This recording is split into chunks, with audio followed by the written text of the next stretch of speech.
Hello, everybody, and welcome to TableTakes, presented by Gen Con. My name is Emma. I'm here today with Kristen and Derek. Unfortunately, I think Christian got sucked into an alternate dimension. Something about this, one of our bundle announcements. He played too much Rifts. Yeah. And became one with the game. Yeah. I think. No, that's called playing enough riffs. Enough riffs. I have crossed that boundary. You cross the border into where you just become one. Yeah. Multiverses are big right now, so it seems natural. Before we get started, I just want to call out Kristen's outfit today. Oh. This is a very lovely dress you're See wearing. Can you see it on camera? It's Pikachu! Is that about something? Or Yes! Is there something Pikachu? Do you know what happens today? We do table takes. We do table takes, but also a certain movie comes out. We're really excited. I'm seeing it. Kristen's seeing it. But back to the board game news. We're jumping right into the deep end. Oh, shoot. We were going to have a little ramp up to this, but we're going for it. No. Maximum takes. Maximum takes Maximum right now. takes. So I'm not sure if you saw the divisive board game Twitter /shucks video that came out. Victory points suck. Oh, I was not aware. Yeah, apparently. This whole time, we've been playing these thousands of games that come out every year that have victory points in them. Apparently, they all suck. Well, I guess it's time to just shut down the board game industry then. Yeah. I mean, we're done, right? We can do racing games. Yeah. Racing games, and that's it. Because those aren't victory points. It's just get to the end. Yeah. Well, then what about like chess? That's, I mean, that's straight up Yep. like. No victory points. It's Yeah. fine. Approved. So, all right, great. I mean, but if you think Chess about forever. it, a racing game, Is a game with a victory point of 1. yeah. Well, you're counting up your score over time. I think, and I have to call out to, so there's a video on YouTube. It was from one of the presentations done at Shucks last year. Yeah, Shut Up I and Sit believe. Down Expo up in Vancouver, British Columbia. Yeah. And so Scott Westerfeld did this video, this breakdown, and obviously when you make a title and make a headline for something, you want it to be catching, right? So Yeah. I don't fault him for that. Well, I mean, to be honest, the reaction I've seen to the video was not divisive so much as inciting. Yes. Yeah. Like, I don't think there was a whole lot of back and forth. There was a whole lot of, like, back. Yeah. Well, I think The internet. one Yeah. of the internet the interesting happened. things that I've noticed from the backlash, and I think there's been a lot of debate and a lot of discussion around this. I think it has opened up a very valuable discussion, and a lot of it seems to be from the old guard versus the new guard. Sure. And I think a lot of the more hobby gamers, a lot of more traditional gamers, Gil Hova did a really great, really thoughtful reaction post about this. You should definitely go and look that up if you're interested in this discussion. Yeah, he had a nice, fairly long response that I Yeah. think went through all the points that the video brought up. Talked about, acknowledged that, victory points are not the most exciting thing sometimes, or depending on the perspective or the execution, they're not the most exciting things. Yeah. But that really interesting point that he brought up was that the guy who gave the presentation, Westerfeld, I believe, was an author, and he was approaching the games from one perspective, that of an author. Yeah, and of a narrative arc to the and games. the story that the game presents. But Gil was able to kind of acknowledge and talk about how that's not the only aspect that is important to a game. And Gil also mentioned that a narrative, like a movie or book, needs to have one story arc, whereas a board game has many. So I just want to ask chat really quick, do victory points suck? I mean, like, what is there a game you can think of that would be improved if you changed the win condition? So like Emma and I before the stream were talking about Scythe, for example, and Scythe is like a very victory point-y game, A right? point salad, you might say. Oh, if you might say, one might say. So, and there is definitely like a point in the game where you just have to be like, I need to maximize my points regardless of like if this is my plan or if this is what I want to do, right? If I want to try to be in the running, I just need to do this and that, right? And so is that fun? Because we were talking about a game that I played just in the last couple of days where you have these big stumpy robots, you're getting resources, you're upgrading and building stuff. But we were That does sound like Scythe. Yes. It does For sound those of you who a may bit not have like heard of Scythe. it, maybe not everyone has heard of it or played it. That's true. Right. But so we were at a point where someone could end the game. If you get to 6 stars, you end the game. and everyone else had like 2. I had 0. One person had 5. But they didn't end the game because they said, and I said like, oh, you can end the game, you can win. They're like, well, I won't win because this person's really spread out and I only have a little bit of territory. So every turn after that was the last turn, for me at least. Like I was playing every turn, so I was like, I guess I'll move my person here. I couldn't build up any strategy, so it was very much deduced to being a little bit of a victory point slog. Sure, but that is a situation that can arise in one game. It doesn't necessarily mean that victory points are bad. I mean, I think the other kind of motivating factor is, or perspective is, you're looking at it from, you're trying to maximize your victory points from the very start. Yeah. If you are entering Scythe without a plan to do that, then you're kind of entering Scythe without a plan to win. Yeah. Then that's fine. You can still have fun with your robots as you stomp around the field, but you should not then expect to have a chance at victory at the end. And honestly, that's kind of how I play Scythe in most games, is that I go in without, because I feel like for me, if we're going to talk about this, for me, if I go in with like, if I don't win, this game is going to suck, then the game just sucks, right? Because it's not fun if I don't win. And if I'm playing with 5 other people, then guess what? I only have that percentage of winning anyway, right? There's only one winner. Yeah. So, I feel like if I'm like, okay, I'm going to find a mechanic that I like about a game. I'm going to find a part that I like about a game and try and get good at that part. And then maybe next time I can try to win. Or maybe when I get really good at playing this game, I can try to win. But for now, I'm just going to look at what I enjoy about this game. And then I'm not going to worry about the whole victory points thing. That's actually how I try to learn a complicated game. Like the first, especially if I'm playing against people who are very experienced in the game, and I'm not. I don't expect to beat them, and I don't need to beat them to enjoy the game. So what I just try to do is be like, what is the thing that I like about this game? I'm going to engage with that part of the game and learn it, because I'm not going to win, so don't worry about that. And I think Scythe is actually, that's one of the ways that I kind of teach it to people, is I kind of tell them, especially when you're learning, don't worry about it. We'll add up the points at the end, but just, it's a sandbox of toys. Yeah. There are a million things you can go do that are sometimes related to each other, sometimes not. Like if you want to go on adventures, go on adventures. If you want to, build an engine for resources, do that. But just do a thing with the game and enjoy it, and then add up the points at the end. Yeah. But I do see how people would be frustrated, right? Because if we're going to continue on with the Scythe example, because I think it's easy to continue on with it, right? You have this path that you're going down. You're like, okay, I am building my thing, doing this thing, right? And then you can tell when the end of the game is approaching, pretty easily, right? And so basically, you have to stop what you're doing probably and just try to maximize your points if you want to try to win. Well, it depends on it depends on how efficient what you were doing was. So, like, Right. I think the counter argument That's is, true. You'll have a lot of games of Scythe potentially where, as you get closer to the end, it will seem like the winner is fairly determined. But in a lot of cases, I don't think it's as determined as people assume from the board state. Oh yeah. Because so many things get calculated at the end. And Scythe has so many things going on, it is difficult for people to kind of keep all those in their mind. Like some people do, but most of the time, it's going to end up a little bit closer than you thought. Or you're going to end up, you're going to end up with a pretty fair widespread. Yeah. In most Scythe games I've played, you'll have I'd say probably 2 or 3 like breakout leaders. And then you'll have a couple people who are just way in the back of the pack. Sure. But for those breakout leaders, sometimes you end up with surprises. But also if you know who the winner is going to be before the end of the game, that doesn't mean that the route to get there was bad. What's your favorite victory point game, Derek? I mean, Put you on the spot. Yeah, like Scythe. I mean, Scythe may be the one that I like the most. That is just kind of gathering victory points to yourself. I think another one that I like a lot is Tyrants of the Underdark. Just because I feel like there are so many, kind of like Scythe, there are so many different avenues with which to kind of explore that game. And I really love playing that game as like the secret drow spy master, who's just kind of messing with everybody else and preventing them from winning while gathering points. This is my surprised face. I know, right?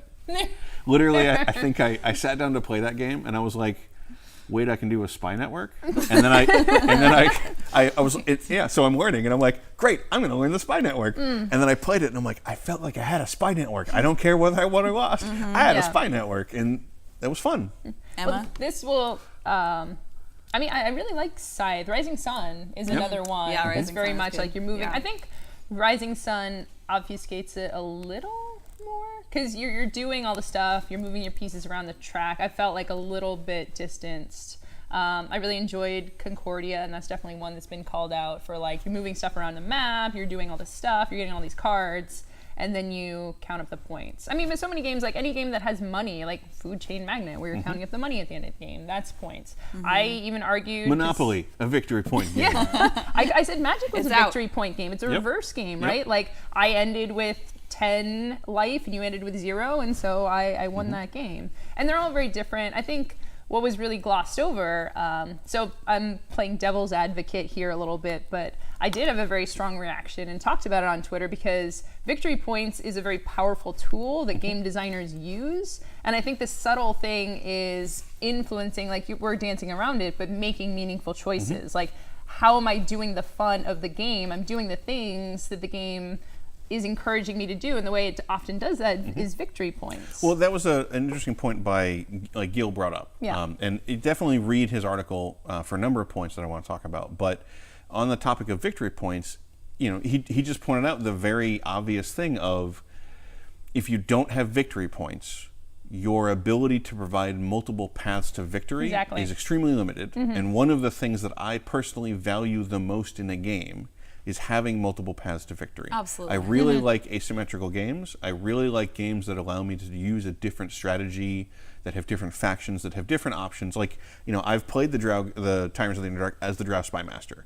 I've played it as the horde of soldiers. I've played it as the religious cabal that is elevating my people and feeding them and sacrificing them to the Spider Queen. Like, those are all perfectly valid, reasonable routes to take. Usually you'd kind of dabble in each one over the course of the game, but like it's really important to me to have a game that can provide that range of experience. Absolutely. Scythe is the same kind of way. It does mean that they can take a little while to explain. It does mean that you don't get the very obvious arc of like who's winning and who's losing at any given moment. But that's still really important to me. And if you take victory points out, you're not left with a whole lot. And I think that I find games that don't have victory points, often I find them more boring. Because one of the things, I don't like racing games, for example, often. Video games or tabletop, because it's very difficult to catch back up once you're behind. Yeah. Victory point games are not immune to that by any means. Plenty of them have that problem. But one of the things that really frustrates me as a player is literally no chance of succeeding anymore. Or even having a major impact. Yeah. Well, this is the part of the purpose of it is the obfuscation of who is winning, and that's a core part. Because we talk about, like, it doesn't matter if I'm winning or not, but if you're in the middle, like when I was in the middle of Food Chain Magnet and I was losing and I had no money, I was like bleeding, that can feel bad in the moment if you think there's no way to come back. And I think a lot of these racing games, like victory point games, modern ones at least, do often obfuscate the scoring a little bit, and that's another thing to keep everyone engaged to the end. Scott brought up the example of Root in this, and had mentioned kind of the narrative arc, and it's like I made an alliance, and then I had to break it to win the game, and it felt weird, but... God, I love Root. Yeah, like Gil had the counterpoint of like, that's what Root is about. You were supposed to have to break your alliance. Yeah. And yes. With the points too, that's the different victory because it is so asymmetrical. Because I played the Virus, and AKA the Woodland Alliance, I believe that's what it is. But they spread, and you have no points for bunnies? most of the game. The bunnies? Yeah. Yeah. All the small woodland they're like creatures, mice. Oh, and- that's right. Yeah. So and everyone was saying who was experienced, like, you got to watch out for that Woodland Alliance. And I'm like, I don't know. I don't really feel like I'm doing it. But those last 3 turns, just ramping up, and those different experience curves wouldn't be as different if you didn't have. They wouldn't be possible, really. Yeah. Sorry. I'm not that it would be impossible, but it's really hard to imagine Root without victory points. And his story really kind of reminds me of playing a role-playing game where, and kind of like a little bit of an old school, new school kind of divide, where like if you talk to some people about we're going to go play D&D, some people will approach the table of, I've got this character, I wrote this 40-page backstory, here is the arc my character's going to take, and they're going to retire like this. And if that doesn't happen, they're frustrated. Whereas there are other people who are like, I don't know, I rolled up this guy, like he's a wizard, so he has a hat. We'll find out what happens. And then you play that character, and if they survive, then now you have a story of how they got there, and that's the story that you like. And in role-playing games, there's space for both of those. They're both really rewarding at different times. And I think trying to decide that board games have to be one or the other is a disservice to the potential of board games. So we've decided victory points indeed do not suck. Correct. Yes. But you should definitely check out the video, check out the discussion on Twitter, join in on the discussion, because I think it's just having these sort of debates can create some very interesting space and a lot of learning. I don't want to start a riot. Well, hold on. Before we get to that, though, I do want to say, hold on to your riot. I do want to say you should read Gil's article. Read Gil's article, yes. Even if you're totally on the side of victory points are fine, or even if you totally hate victory points, Gil's discussion had some really interesting ideas about the essential nature of games, distinct from other forms of entertainment. Yes. How you design for that, what games' priorities are. So, there's always kind of that discussion about like, well, what is a game? What's the definition of a game? And there's a lot of interesting grist for that mill in his article that I think people who like to think about that will find really engaging. Yeah, you don't have to convince me. Gil is a genius and very smart. And definitely check out that post on his blog, I believe it is. So I don't want to start a riot with this discussion, which brings us to our next category. Kristen, if you want to tell us a little bit about an exciting new War Machine thing that's happening. I mean, for War Machine fans, I think it is pretty exciting because it's a standalone new game. Right out of the box, you can play it called Riot Quest. Yes. Can we just stop for a moment and just look at the Kill Team, Company of Iron, Riot Quest? These are very on the nose names. I mean, it's cool. Have you seen the minis? They're not what I would call subtle. That's true. So that's true. The branding, I think, goes along with it. Riot Quest. Yeah, so it's a brand new game coming out from Privateer Press. If you're a fan of Privateer Press, definitely check it out. It's releasing in August. Gee, I wonder where that could be releasing at. But it's set in the same universe as War Machines. As War Machine, it's the one that they used for the Iron Kingdoms RPG and stuff like that. And this is the skirmish level version of their miniatures game, basically. So instead of fielding, a number of warjacks and your warcaster and the support units. Which I probably am revealing how far back it's been since I played War Machine, because I don't know what other units they have at this point.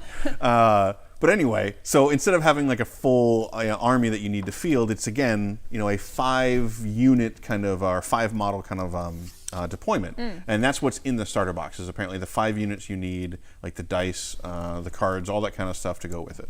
And this is especially important, I would say, for War Machine because there's many minis games out there. Warhammer and War Machine are kind of some of the biggest names out there. But War Machine in particular is known for being very efficient and extremely competitive. One of the things when I was learning how to play that really struck me is we're playing Warhammer, we have cool buildings and I can shoot through a window, and War Machine, they're we don't have that because they obstruct our line of view and we can't measure properly up the sides of buildings. So it's very precise. Yes, very precise. Yeah. Well, so if you are a War Machine fan, definitely check that out. Links in chat right now.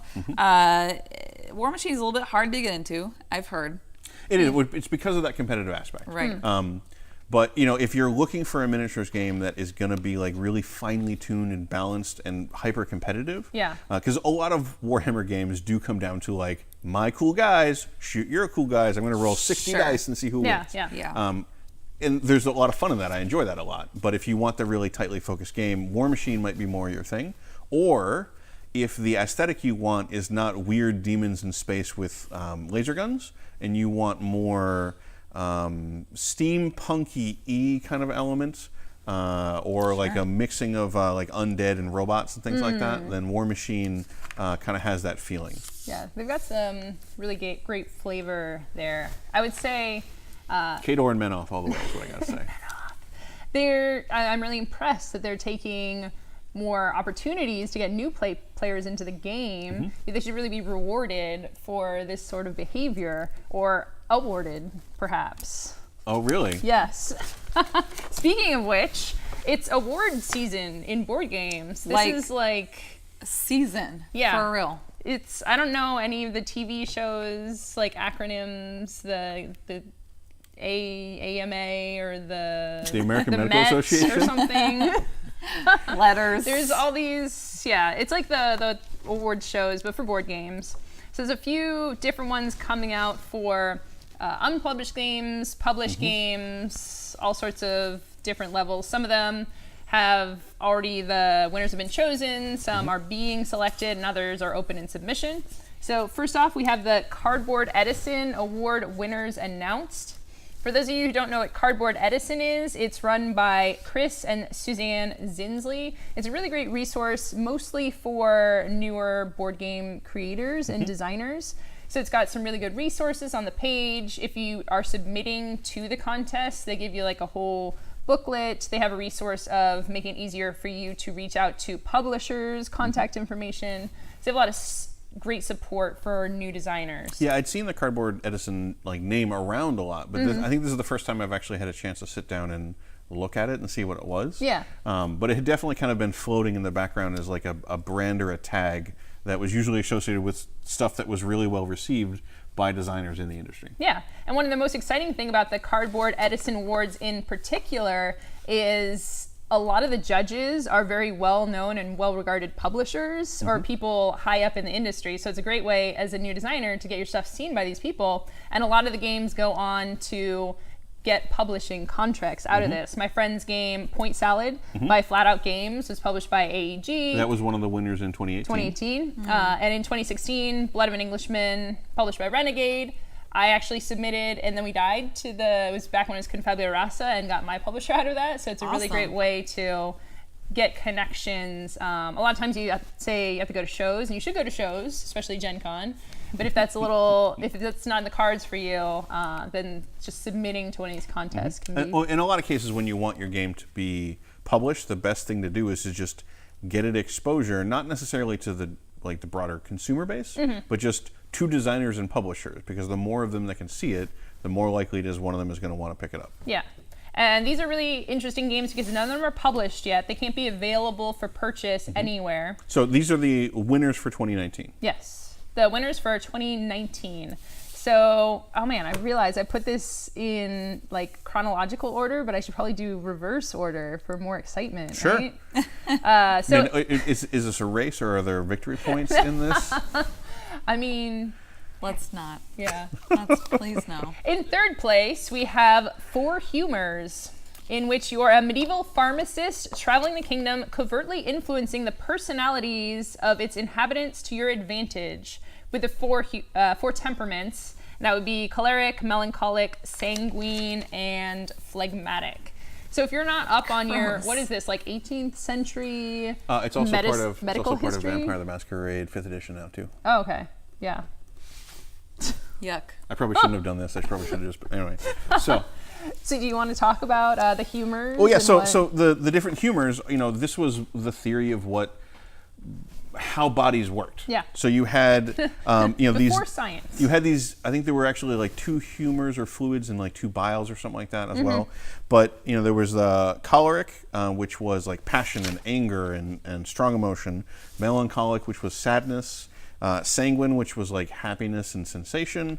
And then phlegmatic was that just grumpiness? I don't remember. Yeah, they seem very vague. I suspect somebody in chat would know. Yeah. But it sounds like the Four Humors, you're kind of playing weird secret doctor to manipulate these people. Yeah. But then there's some weird prisoner's dilemma thing going on. Yeah, so you're putting your tokens down onto the different people with the humor you're going to influence. You flip it over, and there's a chart on the side that says who wins. And for example, it might be the choleric, because they're like the fighters, right? So if there's one choleric on there, you win. But if there's 2, neither of you win. But then who's the friendly one? The sanguine, I think. If there's multiples of those, everyone who has sanguine wins because they just want to be friends. So there's a very subtle choice of which of these humors. Yeah, it's all like phlegm and stuff. Well, so now I'm literally just imagining like some medieval town, and there's like 4 like ninja doctors with like cowls over their head, just like pouring stuff into everybody's drink. I mean, selling the potion. This is a theme that we've seen in centuries and centuries, right? In a lot of different ways, and chat's bringing this up too. Is like, it's also the reason we have 4 Ninja Turtles, 4 personality types, Power Rangers, or Sex and the City, or Golden Girls, Yellow. Don't we have 5 Power Rangers? Well, it's all. I mean, it's a theme that we see in human history, right? Yeah, like we have like. And you can even apply it towards astrology, right? Like we've got, it's just different 4 elements. Right, exactly. Or 5. Exactly. Or 5. Well, in human history, the number 3, the number 4, number 5, very evocative numbers. This game is very interesting looking. And the interesting thing about these games too is you can't buy them. So we're not saying like, hey, you should go out and check it out, back it on Kickstarter. Here's like, you can't have these. We'll tell you how cool they are, but keep an eye out. Often publication cycles can run a year or 2 or more. So put this on your long. Well, what I think actually is if you're one of those people who's really into board games, pay attention to the award because it will be a mark of quality if the game gets released. But also pay attention to the designer because if the designer won a Cardboard Edison award, even if that game doesn't get released, then chances are they're going to be a pretty clever designer to come up with something in the future too. Yeah. Second place, we have Night Market. I looked at this game. The video is pretty short. Having recently played Food Chain Magnate, I'm like, oh, it's like Food Chain Magnate. There was a lot of stuff going on. And it's probably a little, not quite as complex as that, but there's maps, you have pathing, you have people going around the stands. Apparently, if you don't sell them what they want, they're never coming back to your store. So there's a lot of drama and tension there, but there's a lot of stuff going on. It's based on the Taiwanese culture. So it says, all travelers to Taiwan instantly fell in love with one of the most vibrant aspects, the night market. You can control a team of workers and venture out during the day to gain skills and get customers and collect these delicacies that you're going to sell. I love food, so I'm very excited about the concept of this. Yeah, like that's the scene in a lot of the Hong Kong action movies, or not even the action movies, but just like the Hong Kong cinema. Going around the city at night is always amazing. Yeah. So, I mean, I guess it makes sense to build a Food Chain Magnate Victory Point salad there. Oh my gosh. Love it. And now I'm hungry. What's first place? And then in first place, we have Umbra Via. In Umbra Via, you're taking part in a ritual to guide the missing pieces of your soul back to you from the shadows. It's a game of secret bidding and area control. You bid for tiles and you control paths. So the flavor of this, especially for an abstract game, a lot of them kind of, hand wave the theme or the flavor, but this has got a very interesting theme to it. Well, it's also interesting how diverse the themes of the winners were. Yes. Yeah. We have weird ninja doctors. We have a night market. Why are they ninjas? Because that's what it is in my mind. Yeah, and then the souls. And for this one of the things I liked most about it, like I'm not always a huge fan of abstracts because I feel that some of them, again, that thing we're talking about, victory points. You can I am losing this game forever and there's nothing I can do about it. I love abstract strategy. Oh man, that is my jam. Are you good at it? Yeah, that's okay. probably why you like it. I'm all right.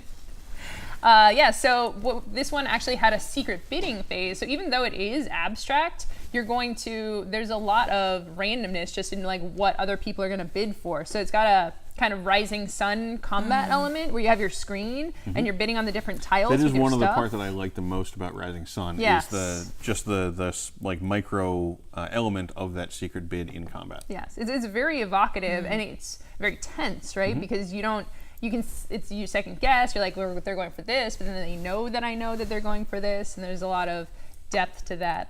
So I'm definitely interested to see how this turns out and if it ends up getting picked up by someone for publication. So that was the Cardboard Edison Awards. So check that out. Like Derek said, it's a great way to keep a pulse on the industry, even though these games are not coming out necessarily right now or even the next few months. It's it's a great, if you are interested in tabletop, if you're interested in knowing what is coming down the line, definitely check this out. Next on our awards ceremony list, we have the Origin Awards nominees. So the winners have not been chosen yet, just nominated. And this is for published games. And you're going to recognize a lot of games on this list because these are definitely well-known titles. Yep. So the Origins Awards is probably going to be a lot more mainstream. It's going to be a lot more things that you recognize than probably the other two award ceremonies that we're talking about here. So the categories for the Origins Awards are board game, card game, collectible game, family game, miniature, role-playing supplement, and game accessory. So chances are, for a lot of these categories, you will have seen, maybe even played, almost everything in the category. A lot of the voting happens at Origins, which is about a month away at this point. I don't know if they do any voting online or not, but if you're going to Origins, you should vote for the thing that you are interested in. So a couple of things that stood out to me, though, to go through some of the categories. For board games, some of the ones that we've just been talking about today, Rising Sun, Root were in there. Everdell was another one that I remember being a huge hit at PAX last year. So those are all kind of big prominent ones in the board game category. Card games, The Mind was in there. Villainous was in there. Oh, is that Villainous? Yep. Not Villanois. Villanois. I was like, oh, that's a different game. Villainous. Okay, yeah, of course. Yeah. Choose Your Own Adventure, which is like on the border between card game and is it a card game? It has cards. Has cards. Yeah. Well, so like that's the thing. Villainous, you have your little playmat thing. The line between board game and card game is nebulous and thin and arbitrary. I have to say, the range, though, it's The Mind to Dark Souls in card games. Right, yeah. Like, what? How do you choose between the Origins Awards are weird in that sense, in that they don't have the luxury of tuning them to the particular to kind of match apples and apples. Yeah. You just kind of are presented with a bowl of fruit and told to pick the kind that you like the most. So well, I like strawberries. These are fruits. All of these things are fruits. Okay. So in collectible games, there are kind of a number of different TCGs and stuff like that. I thought it was interesting that the Play Fusion seems to be one that has 2 in that category. Yeah. I'm not surprised. Honestly. Yeah. Their games are pretty fun. Pretty cool looking too. But the new Magic stuff, the new Pokemon stuff are in that category, obviously.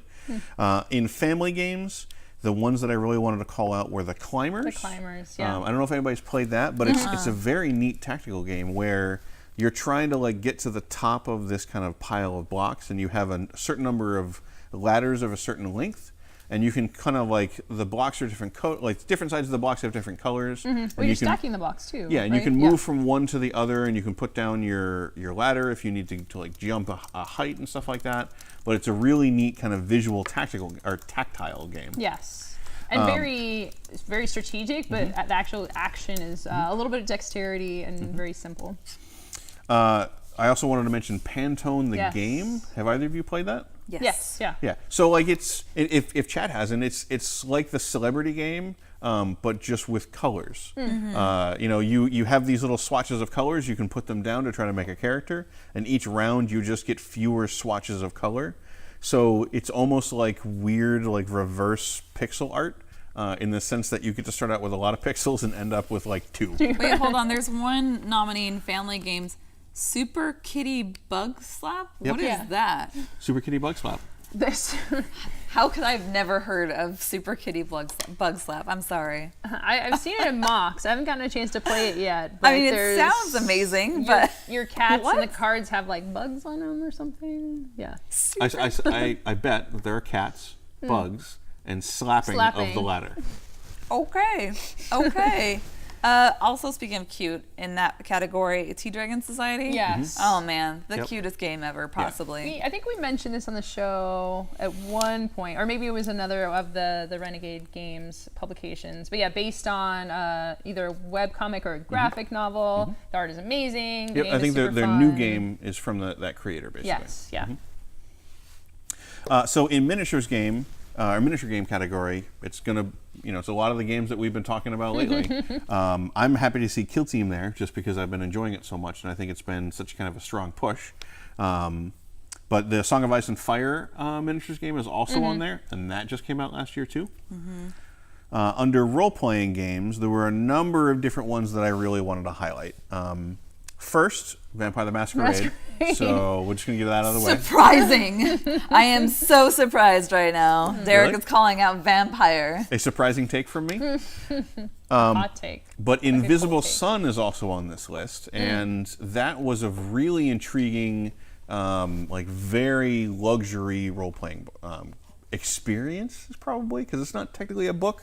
It's like a Wait, was that the box? It was the monolithic black cube. Oh my gosh. Yeah. It was like $200 or something? It was like 100 or something. $100, Anyway. yeah. But it was like it was a ridiculous artifact of weird RPG-ness. But you couldn't open it up. It's just like you have to know what's in there because Yes. it's like a black box. You can't Yep. see what's in there. Correct. Weird. I didn't even see that. It was a little.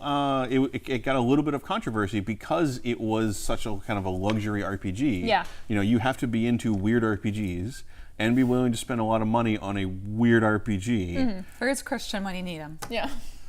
So it's weird, and I'm really happy to see it kind of highlighted here. Then the other RPG that I want to call out was Dust City Outlaws, which is designed by our friend Rodney. Yeah. And it's just such a fantastic game. Like it was designed, or he designed it as a just pull off the shelf, ready to play, no prep kind of thing. Character creation is super simple. You're just a gang of thieves trying to pull off a heist in a fantasy megacity with a very, very simple, straightforward mechanic, and it's all just contained in a box. So I'm really happy that he got featured on that too. Nice. Under role-playing supplements, there were a number of kind of different adventures and things like that. The ones that really stood out to me were the Creature Codex and the Mordenkainen's Magical Foes. Creature Codex was from Kobold Press and was just a bunch more 5e monsters. I think generally tougher ones too. Yeah. Mordenkainen's Magical Foes had a lot of really interesting mix of D&D setting or flavor and stuff like that, as well as new monsters. Yeah. And then the Masks of Nyarlathotep. I'm sorry, what? Masks of Nyarlathotep. Is that a cat game too? Yes, actually. Wait. Closer than you think. But not in the way you would like, is what I would say. So it's a Call of Cthulhu campaign. It's like the classic Call of Cthulhu campaign. The Mask of Nyarlathotep was one of the globe-trotting, spanning the world, spanning eras of history. When people talk about what is the best RPG adventure ever, a lot of people mention Mask of Nyarlathotep. Can I bring my cat minis to play in this game? Sure. Yeah. Great. Because we have those now. They're on the way. It fulfilled. I am so excited to get my Cats and Catacombs minis. And then game accessories just had lots of miniatures from WizKids. Lots of miniatures from WizKids. Yeah. They're great. But then also some cards to help people play D&D and stuff like that. The ones that I found really interesting though were the Squig dice from Warhammer. Yes. Have you touched those? Yes. Wait, that's a weird way to phrase that. Have you touched those? Why? Yep. Why did you phrase it like that? I don't like this. Emma, have you touched them? Yeah. They're squishy. Yeah. Wait, what? Yeah. Squishy how? They're squishy. No, but So they're basically foam? Yeah, they're kind of foamy rubbery. I haven't They touched have them a myself. rubberized coating to them. So basically when Warhammer releases a new faction, a lot of times they'll release special dice for that faction. Yeah. And there was a group of goblins and squigs. And squigs are these balls of mouths and legs that goblins and orcs use as steeds and food and pets. And so there's kind of a faction that pushes them a lot. So these new dice came out that are all apparently textured and foamy and squished. No. Even better. No. Part of the reason I noted it is I love my Death Guard dice, which the Death Guard dice are it's like a plastic shell of just the edges of the die, but the inside is this yellow, squishy, goopy thing. And it pokes out through the holes on the side, and that's the I'm not pips. okay with this. It's way good. Well, the games a lot of people will play, but I especially like the supplements and the accessories, because that can be a kind of thing that, hey, if you're like looking at a bunch of different stuff, you know, where do I put my money? So having an award like this could help to direct you to the good stuff. Well, That's so true. we didn't go through all of the nominees because there's a fair amount. So you should go to the Origins Award website.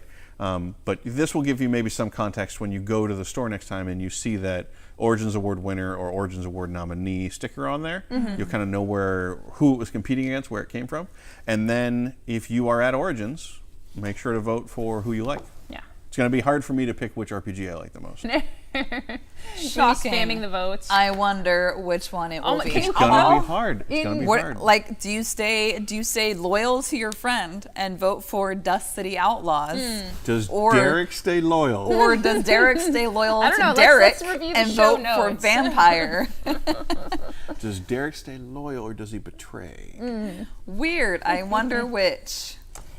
So for both of those, we have the ones that are chosen, the ones that are nominees, and then the next one we're going to talk about is actually in submission. So this is something for if you want to submit your own game, or potentially just keep an eye on it to see what's coming out of here. Exactly. So this awards is run by IDGN, which if you did not know is the Indie Game Developers Network.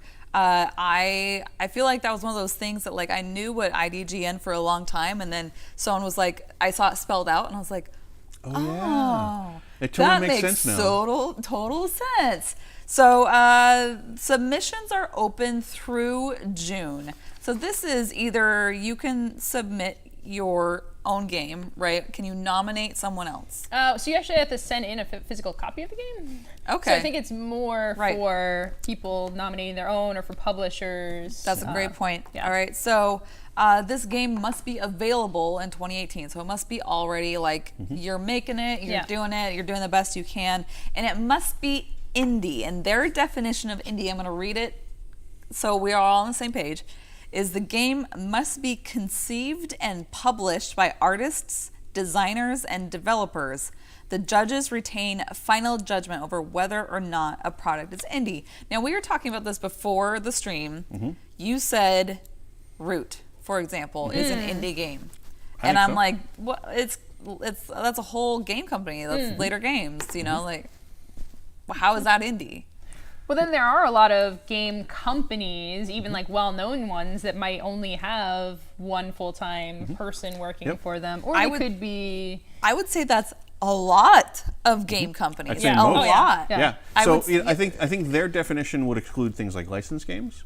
I think that it feels to me like their definition is driving towards like creator-owned.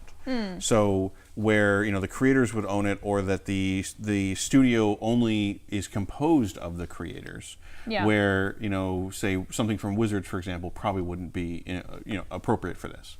But Root does seem to me to kind of fit in that category, where it's a very small company. They all seem to be involved in the design, publication, and everything of the game. But I don't know. I mean, that's part of what the judge committee's for. I mean, I think part of their goal here is not necessarily to have like the indie music scene debate of like, did you sell out? Are you still cool? Am I still cool for liking you? I think it's more to support and even surface games that might not like have really had good that games. opportunity. Yeah, that might not get recognition otherwise. So not just like, even if something technically indie, Root, everyone already knows about Root, so they're probably going to go for stuff that's a little less well known. But like that is the interesting question. When you use the term indie, are you talking about the production of it or the style in which it is presented? Yeah. Because like that happens with comics, music, and games. Totally. When somebody says, "Hey, I've got an indie RPG," a lot of people have particular expectations of what that's going to be. But that term could just as easily apply to somebody who has their house rules from D&D First Edition, that are super deadly and strict. That's no less indie, but it's a weird kind of nebulous term, and I think that's why they just said kind of we'll know when we see it. Yeah, absolutely. And I worked with indie video games in the past in my previous job, and it's interesting because we were that committee, right? We decided what was indie and what was not, but indie games got popular enough that you would see major game studios doing indie games, and they were doing it in a style that was indie. So they were doing like a 2D platformer with flat art, very cute, but also very well produced and with lots of marketing dollars behind it. So then, like, that's not really an indie game, right? Yeah. So categories for this are most innovative, best art, best rules, best setting, and then an overall game of the year, which is very interesting. So you'll see up in the link, we put a link up there, I believe. Yes, maybe, possibly. There it is. So the IGDNonline.com, just go ahead and check it out. Last year's winners, though, let's go through it really quick because I think they're kind of interesting. Best art last year was Bluebeard's Bride, because I've definitely heard of that one. I've not played it. Have any of you seen it? I haven't played it. It's absolutely gorgeous. Like it's almost like, I think, 3 color art. A lot of black and white with like 1 splash of color and then like some gold filigree around it. But it was a really very cool take on like Powered by the Apocalypse games, where you're all playing different parts of the personality of the bride to Bluebeard and figuring out what his weird secret is. Like, you know, reading through it, I realized that it is the horror movie version of Beauty and the Beast, where all of you are playing Beauty when she's in the castle, basically. Yeah. Best setting went to, is it Arecibo? Is that right? I believe so. I believe so. Which is interesting. Best rules, Damn the Man, Save the Music. Most innovative went to Feast. Did you see why? Because it's a game about where the mechanics are eating and tasting food. Yeah. Which seems really intriguing and weird, which I guess is why it won. I mean, and it's an indie game, right? So, and then finally, we'll just talk about the groundbreaking supplement was Harlem Unbound. Amazing, absolutely. What's interesting about all of these is if you're interested in indie games, this is a great resource for you to go check out the winners of last year's show to say, okay, I want a new indie game in my life. These ones really stood out from the pack. An easy way to go check them out, I would say. I will say it definitely trends more towards RPGs and RPG settings, which I believe all of these are. I know Indie Game Developer Network dabbles a little bit into board games, and you can definitely submit board games and card games as well, but definitely more of their focus is on those tabletop experiences. I would say so. Like, I think that categories of best setting and best rules, I think tend to lean a little bit more towards an RPG mindset, where you are expected to have both and them for them to be distinct from each other, where you don't really have that on the board game side of things. But it's not exclusive. So what I wanted to know is which games, if we were nominating stuff, what games would we nominate to kind of be in that category, or any of these categories? What would we nominate for the contest? You know, I can't think of anything from 2018 specifically, but 2017, I think my favorite like indie game that actually got picked up was Bargain Quest. I don't know if any of you folks played that at home.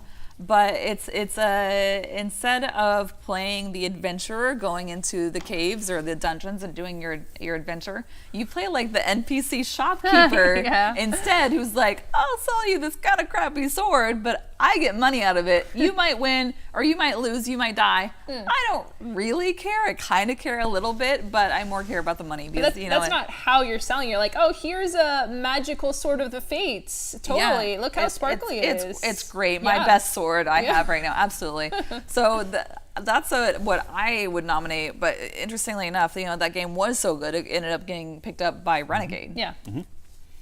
I was for innovative. Again, it's a board game as opposed to a role-playing game, but Nyctophobia, I think, is doing some really interesting stuff. If you haven't had a chance to check it out yet, it's a game where all but one of the players wears blackout glasses.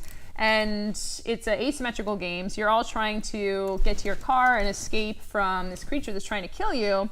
But the one who actually guides you, and the board is all being felt out, so you have to feel around it. The one who actually puts your hand onto the board is the person playing the monster, because they're like the GM a little bit. That's the thing is, like, you can't see anything. Yeah. So you have to decide which direction you're going to move in. You have to remember what you've encountered before, and you basically have to put your finger on your piece and then feel around to figure out where you want to go.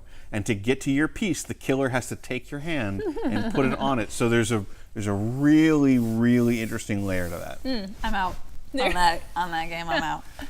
But definitely very innovative mechanics. And the designer actually made it for their uncle who is blind, I believe. So it's got a really good story to it as well. Okay, now I feel kind of crappy for saying I'm out on that. It's for a good cause. Yeah. But yeah, I don't You don't want to be touched by your murderer? I don't want to be touched by my murderer.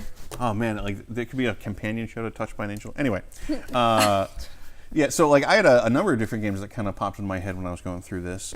Spire from Rook, Rowan, and Deckard, or Rowan, Rook, or something like that, is just a game I can't get out of my head right now. Partly because I was thinking we were reading 100,000 Kingdoms, and there's a lot of similar themes going on. But it's, the Spire is basically a fantasy setting. It's an RPG of like high elves or good elves, basically, having taken over a drow city, and the drow are a long oppressed underclass. So you have this really sharp, clear class divide, and you all play members of the drow resistance who are trying to fight for that, but many of the other drow don't want you to cause problems. So there's a lot of really, really cool stuff in there, a lot of really inventive details too.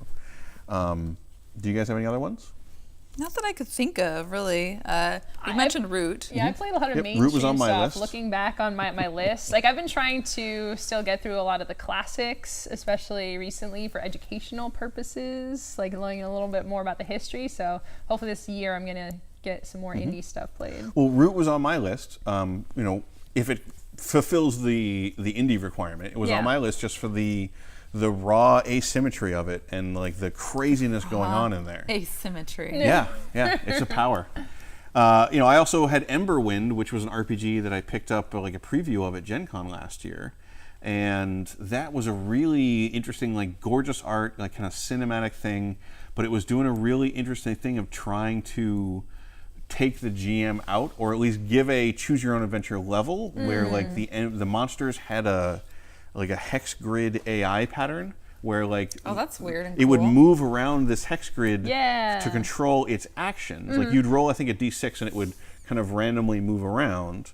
And it was just a really, I don't know if it works or not, but it was just different. Like cool and weird. Yeah. I remember I was looking that up. I love how they pitch it though as like, oh, this is a really easy. This is such an easy entry level thing. Like there's only all these classes and all these like rules and all these dice and stuff, but it's a lot easier than D&D. Well, I think it's easier in that maybe from the running side, they hope. Yeah. Because you have an AI that tells you what the monsters do. Yeah. Which, I don't know, again, I don't know if it works or not, but it's weird and different. Yeah. And I feel like that's kind of what this contest wants to highlight. Totally. I think Shipwreck Arcana was another one I picked because I'm pretty sure that it went into retail release in 2018. And that's just one of those co-op games that I just love because it's a communication math puzzle, and I just adore it. And it's great, and I would love to see it get more highlight. I backed it based on your recommendation because they had the expansion coming out, so hope so. Your words speak volumes. All right. We got to get moving here. Let's head on over to our bundle boss for today. I believe you're our bundle boss, Kristen. That's me. Boss of the bundles. I am the boss Muscle of the master. bundles. Yeah. In addition to being the muscle master. I'm not going to do as good of a job as Christian because Christian, I feel like, not only, he's part of the Rifts universe now. His spirit is still here today. Yeah, because absolutely. of this bundle. I know. I wish he was here because he'd do it a much better justice than I would. But so we've got two bundles of holding today, both revolving around Savage Worlds. So if you're a Savage Worlds fan, definitely check these out. If you're not a Savage Worlds fan, if you're like, what the heck is that? Check out the link. Yeah. Take a look at it. So the first one is going to be the Last Parsec. And so that's a new adventure, essentially, right? Taking place in the Savage Worlds universe. So it's pretty much like everything you need to just like hop right in and give it a shot. And it's a very like space opera-y sci-fi kind of thing. Yeah, it was pitched to me as Guardians of the Galaxy, so I'm in. I mean, right, that sounds totally, fun. right.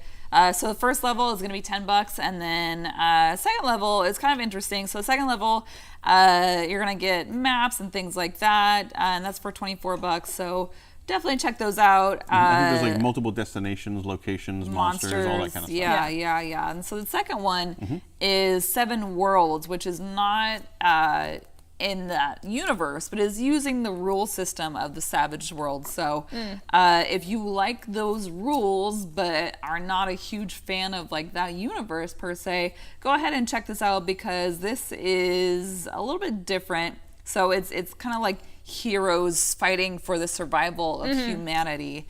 And then the bundles are very campaign focused instead of stuff focused. So first level is going to be like, I think it's just, I can double check, I think it's just like the 1 or 2. Yeah, it's just the first like adventure. It's like chapter one of like a 7 or 8 part adventure. And that's what you get for the first level. But the second level is chapters 2 through 7. So of course, creators probably want you to just back it for the full amount. So again, if you are a Savage Worlds fan, or if you just want to check it out, check out that link. It's in chat right now. And that has been your bundles for today. Well, one quick thing, I like that the last parsec actually comes with the digital version of the Savage Worlds rule set, the deluxe edition, right? So this is a great way. You don't need to have the Savage World stuff to hop in on this. Yeah, so like last parsec is basically sci-fi rules, a sci-fi setting, a bunch of monsters, all the core rules. So it's kind of like, you want to buy Go thing, make it your own. Everything you need to get started. Yeah. Whereas Seven Worlds is, here's a specific campaign that you can go play through. All right. Quick and clean on our Bundle Boss. Thank you, Bundle Boss, for the day. And now we're heading over to our Kickstarter Queen with all the ways that you should spend all your money this week. All of the ways. She's not wrong. I've been trying, I know everyone's like, I've been trying not to buy as many games, mostly because I have unplayed games, but then just yesterday I had 3 games come in because 2 Kickstarters were fulfilled, and then I had to buy a game for research. So just think of it as gifts to your current self from your past self. I don't know what to do. Gifts to your future self, rather. Yep. How can we share this experience? So the first bundle, or the first Kickstarter, has a day left. It's the Dungeon. It's a set of 2 modular, like ring-bound lay-flat map booklets. We had talked about a Kickstarter for one of these before that was kind of a different book setup, but this one is interesting because it's 2 different books that are supposed to be laid out together to give yourself a 2x2 foot board. So you kind of flip the pages to what you want, you put them down together, and you get like a larger map than you would out of a single book. And it lays flat? Yeah, because it's got like a ring binder in the middle. Oh, that's And you can lay them like all in a line or like an S shape, so you have a lot of variability there. And all the pages are laminated and stuff like that, so you can write them on and wipe it off and stuff like that. Using an Expo marker, not your Sharpie. There. The kind that comes off. Yeah. But again, it's a similar idea, but it's another really good execution of it. So especially if you missed the previous one, or if you want something that is not just one book that opens up, but gives you a little more flexibility in where you position things, check that one out. And it's hot too. Like this Kickstarter is going crazy. I don't know if people are all if they're all DMs getting this, if they want it for other stuff. Well, like think about it, because I backed the previous one just on the level of like, it's always useful to have a book of maps. Yeah. Like it's not going to have the exact map I want. It's not going to have the map from the adventure I'm running, but chances are it's going to have something that's close enough for us to just be like, whatever. So like if I'm at a con or if some friends come over and they're like, hey Derek, I want you to run a game for me. I can be like, all right, and just grab it off the shelf and open it up and be like, well, sure, some goblins here, let's go. Nice. Like it's hard to argue with that usefulness. Absolutely. It's the same reason that Paizo's flip mats are so popular. But imagine you have a book that has 24 flip mats all together in one book. Yeah, and they just look really nice too. So how long is left on that one? It's got 1 day left. 1 day. So if you want to check it out, now's the time. The next one is a little intriguing. This is the Secret Government of Enith. You see, the flavor of it was so built up on the page that I'm like, should I know about this? Is this a role play? It's like there's so much text, and I'm like, I feel like I'm missing something here. But it's all just flavor, mostly around the minis. I feel like it's just some people in Italy who came up with this awesome idea for minis. Yeah. And they went to Kickstarter to make it. Yeah. Because like the promo video is probably like the most exuberantly stylish video I've seen for a miniatures Kickstarter. It reminds me of like Borderlands or a Tarantino movie or something like that. Tarantino, I know, right? Yeah. But it's almost like War of Independence, like 1700-ish.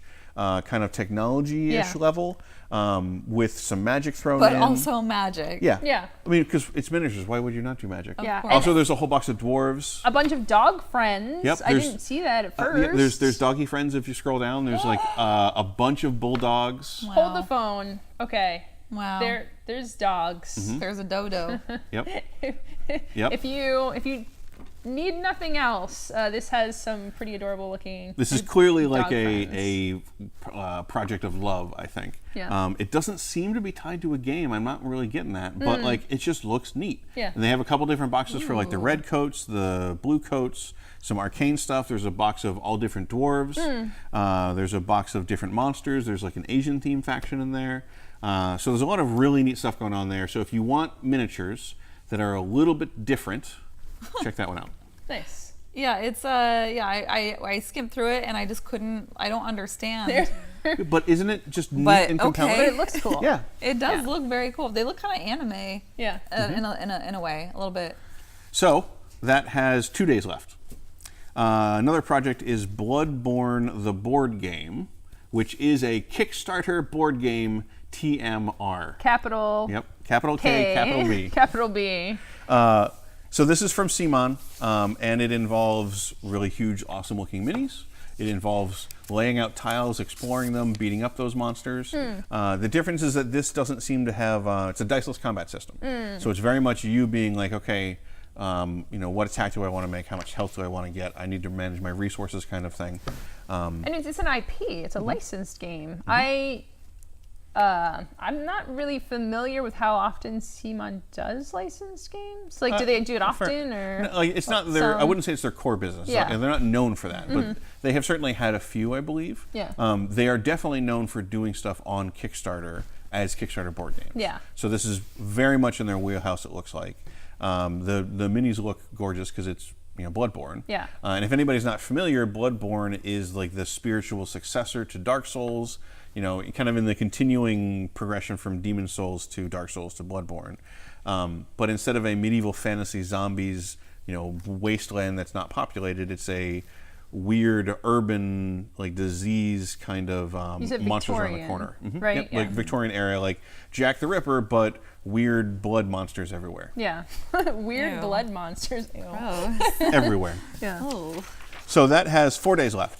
So people should check that out. It's 1 to 4 players, so it looks like again it has a solo mode if people want. Nice. See that more and more. Yeah. Yeah. More and more. You can play by yourself. So we have an RPG up that has 6 days left. This is the Koryo Hall of Adventurers. It's a D&D 5e setting that is pulled from like Korean folklore and history. Yeah. Cool. So the setting seems to be that like the gods have left, I think. So there's no divine magic or something like that, but there's all these spirits all around. So they introduce a new class out of shaman who communicates and mediates with the spirits in the world. So there's a new class, new variants. It seems like they've built some of the adventuring mindset into the campaign setting. So when it says Hall of Adventurers, there is a like Adventurers Guild kind of thing. Got it. That you can go get missions from. So they've tried to build some of the expectations of adventuring and adventure structure into the setting. But again, it's something that's just based around not European fantasy. Oh yeah. It's nice to see a little bit of variety. So for people who are looking for something different, should check that out. I want to get this just for the lore. I mean, they have the food, the spirits, the garments and clothes. Well, in the there. Kickstarter also goes way into the music of Korea because I think one of the stretch goals that the creator acknowledged was unlikely to be hit, but they would love to get there is like they would release some of the music. I think they've got a couple links to traditional Korean music. Oh, wow. A lot of really neat stuff on there. Nice. That is cool. Speaking of D&D and RPGs, with 6 days left, we referenced this last week or the week before, I believe. This is Odyssey of the Dragon Lords. So it's an adventure for D&D 5th that's written by the lead designer for Baldur's Gate 1 and 2 and Knights of the Old Republic. Yes. So he's the one that Wizards tapped to start a new studio in Texas to develop a new IP. Yeah. The Wizards of the Plains office. There. Yeah. That's So what we're calling it now. This Heard it is here. this is his Kickstarter. That is a it feels extremely epic with a lot of Greek themes to it, a lot of Titans, a lot of the kind of stuff that comes up in Greek myth. But there was stuff like that really reminded me of Epic Destinies from D&D 4th edition. Like I think Epic Paths or something like that they called it. Yeah, Epic Paths. Yeah. That were kind of like where your character will end up at high levels.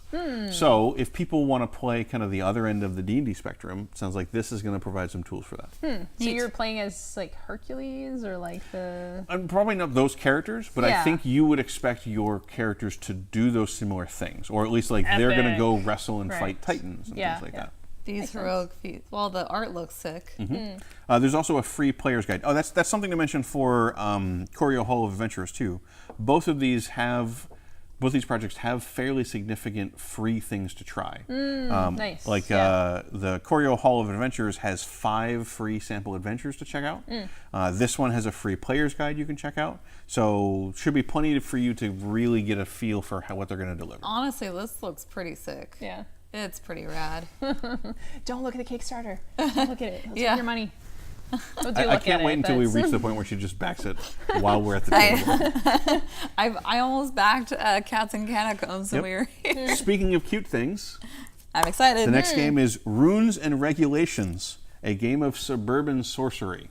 There's a number of very cute jokes on there about if you want to be passive aggressive but you wanted to get rewarded for it and stuff like that.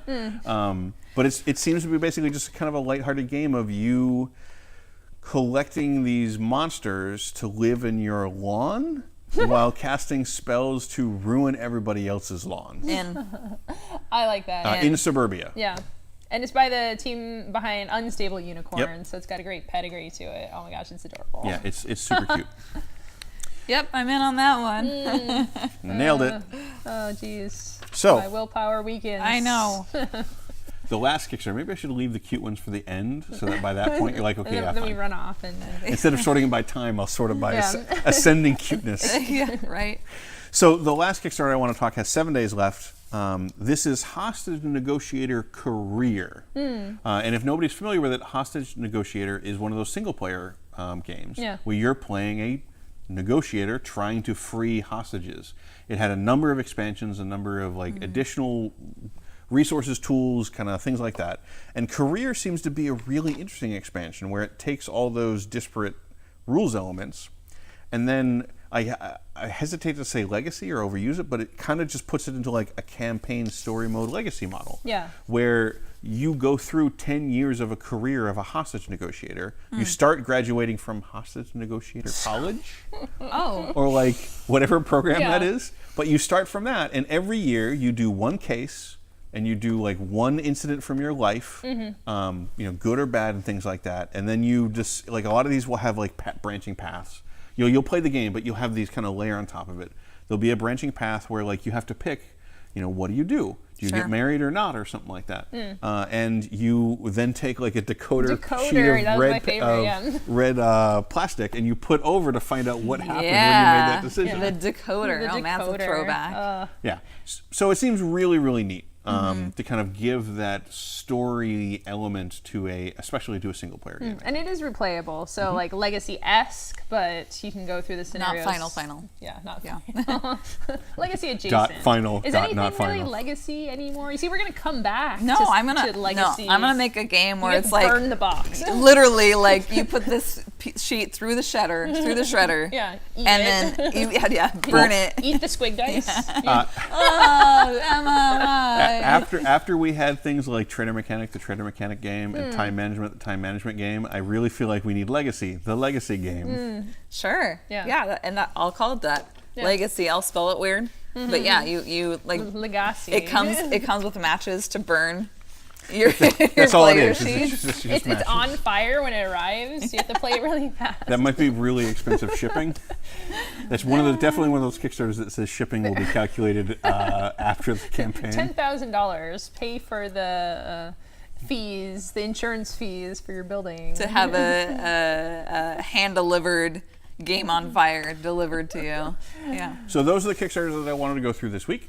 Hopefully everybody found something they found really intriguing. And again, if you can't support it because you don't have a direct use for it or you don't have the money for it, but you think it's cool, share it. Yeah, it's always Or if you worth have a sharing. friend, you can always be on the lookout for someone who would be really interested. Oh, Emma's so nice. She's like, I'm looking for Kickstarters for my friends. Yeah, I love making my friends spend money on stuff, and Yeah, it makes me feel better about with the horrible decisions I've made about my finances. there you go. All right, I believe that's all the time that we have today. Right? About right. Yeah, really quick. If you are going to Gen Con, the exhibit hall map releases today, so that's very exciting. Yeah, so you get to see there's more than 500 exhibitors in our exhibit hall this year. I believe it is the most that it has ever been. And also, I don't know if we mentioned before, but the events, we might have mentioned that last week, but the events are live, so if you haven't gone there yet. The initial event schedule is out. Yes. There's still stuff that's going to be added to that. Yep. Paizo, D&D, Magic, there's still some large companies that are sorting out some of their details or working out things. So it's one of those, look at the events. If you don't see what you were hoping to find, reach out to the company and let them know that you'd love to see them run events, and we'll still accommodate as many as we can. Yeah, because people can still, it's past the deadline technically, but people can submit. So more stuff will come, but if there's something you're really excited about, definitely jump on that because things can get full very early. Because registration is next weekend. Registration is May 19th at noon Eastern. So today, really quick, Derek and I will be doing a live stream later today to just go through how wish lists work and how to build your wish list. If that's not anything you've ever done before, so keep an eye out on Twitter for details on that. And then next Tuesday, we will go through full building a wish list, event registration, how it's going to work. We're going to answer your questions in real time. So if you're going to Gen Con, definitely tune in for that. Again, keep an eye on our Twitter. Details will be out there. And that's it. All right. Thank you, everybody. Thank you so much for joining us. This has been TableTakes presented by Gen Con. I'm Emma, Kristen, Derek. Christian will hopefully be back again next week, and see you around the table. See you around the table. Bye. Bye.